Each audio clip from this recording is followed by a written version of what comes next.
प्रेम और प्रार्थना, इनमें शब्दों का तब तक कोई महत्व नहीं है जब तक ये दिल से ना निकले। दिल से की गई प्रार्थना के महत्व को बताती है ये कहानी। एक झील के किनारे 3 फकीर थे।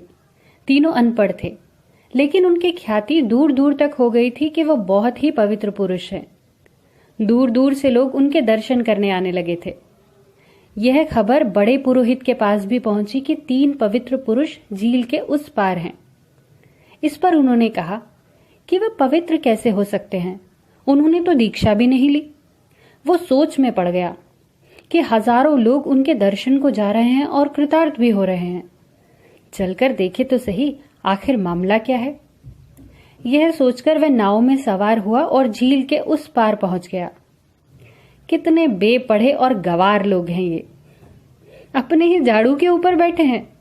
उन्हें देखकर मन ही मन पुरोहित उनका उपहास करने लगा। जब पुरोहित उनके सामने गया तो उन तीनों ने झुककर उन्हें प्रणाम किया। पुरोहित के अहम को इससे बहुत संतुष्टि मिली। इन लोगों से डरने की भला क्या बात है, पुरोहित ने मन ही मन सोचा।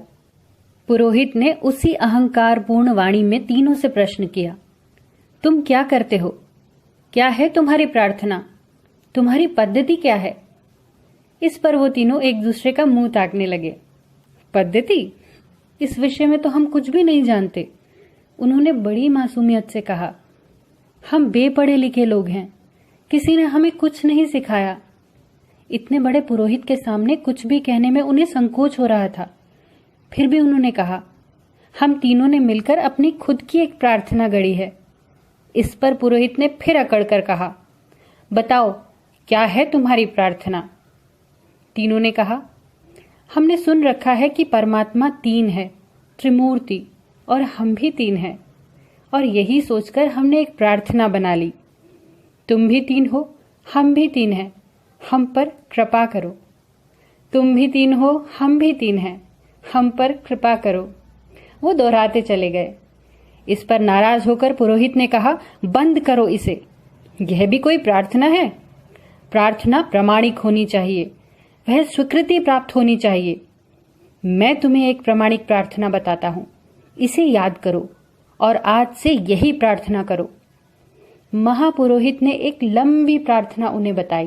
प्रार्थना बहुत लंबी थी और बहुत कठिन भी।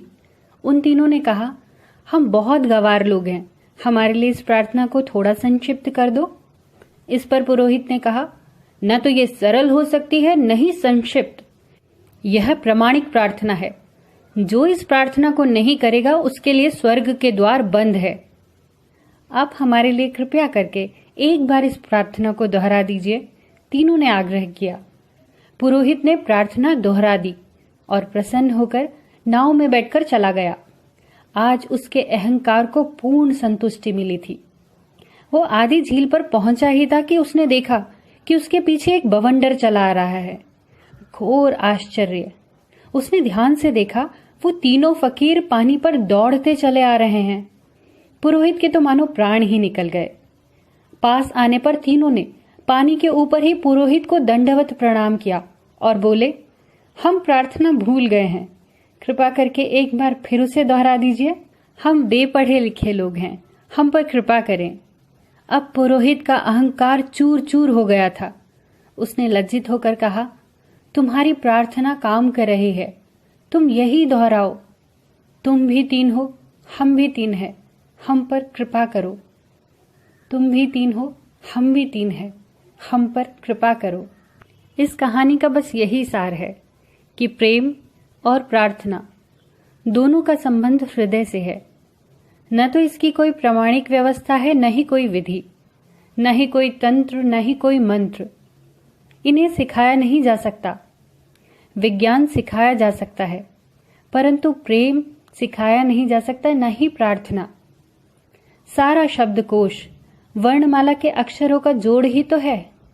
यदि दिल से वर्णमाला भी दोहरा दी जाए तो ईश्वर अपने लिए प्रार्थना खुद ही कर लेंगे। कबीरदास जी ने कितना सही कहा है, पोथी पढ़ पढ़ जग मुआ, पंडित भया न कोई, 2.5 अक्षर प्रेम का पढ़े सो पंडित होए। दोस्तों, अगर आपको ये कहानी पसंद आई हो तो इसे लाइक, शेयर और चैनल को सब्सक्राइब ज़रूर कीजिएगा। फिर मिलेंगे। अपना ख्याल रखिएगा।